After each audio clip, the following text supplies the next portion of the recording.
Welcome to Tea Time, the only video game show that answers the questions no one cared enough to ask. This episode doesn't actually have a sponsor. We here at Tea Time Studios just want to take a moment to say we care about the environment. So please, learn how to upcycle. Speaking of upcycling, that's something video games do every once in a while. Now I know what you're thinking. And that's a good question. It's easy to complain about sequels in this industry. Series like Madden and Call of Duty have new entries every year without fail, with widely varying quality.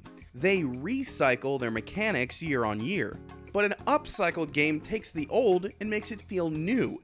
It takes these mechanics that we've played again and again and repackages them in a way that feels fresh, so you don't realize that you've done this sort of thing before.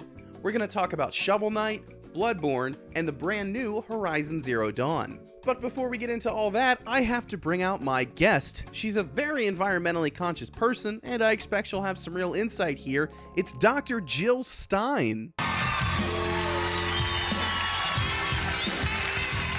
Welcome to the show, Jill. By the way, did you get a chance to see the election episode we did? I'm a physician, not a politician. Sorry, I shouldn't have assumed. But do you want to talk about how we can upcycle video games? This would be the stimulus package of our dreams. Couldn't have said it better myself. Let's talk Shovel Knight. Shovel Knight is a love letter to NES games. It plays like every 80s platformer ever. Shovel Knight can bounce on his weapon just like Scrooge's cane and DuckTales, and the boss team, which is called the Order of No Quarter, are basically just the robot masters from Mega Man. So why does it work?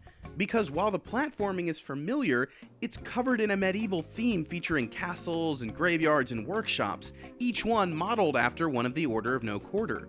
By marrying familiar gameplay with a particular art style, Shovel Knight achieves a charm that you just don't see very often.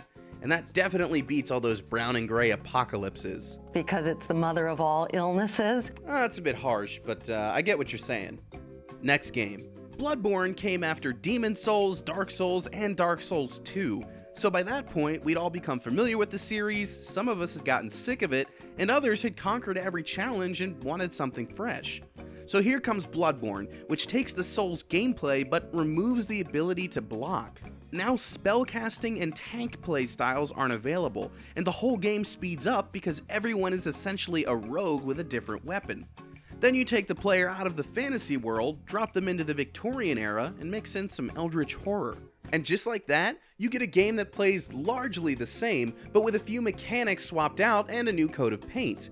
And it feels pretty good to swing all those axes and hammers. Pick your weapon of self-destruction. Well, it's only self-destruction if you're bad at the game, but anyway, last one. So maybe you disagree with what I've said on Shovel Knight and Bloodborne. That's totally fine, you're entitled to that opinion. But I'd ask you to genuinely think of another game with a premise like Horizon Zero Dawn.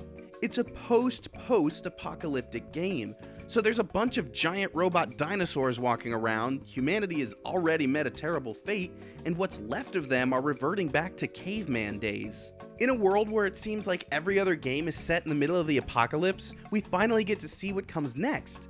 And that's exciting. Though I'm not sure why we'd want to destroy the world in the first place. Which is a terrible thing to do. I mean, yeah, duh. Anything else you want to add before you go? I used to practice clinical medicine, now I practice political medicine. That's real cute. Give it up for Jill Stein, everybody. So that's my answer. How do video games upcycle? They combine features we have nostalgia for, they mix up the gameplay by subtracting or adding a mechanic, and they take a cliched premise a step further. But thank you all very much for watching. If you have some sort of question or obscure topic you'd like me to dive into, go ahead and leave that in the comments. In fact, the next episode is actually based on a comment, so look forward to that. And for more videos and podcasts and articles, head on over to LaserTime. Thank you again, and as always, let's go play some video games.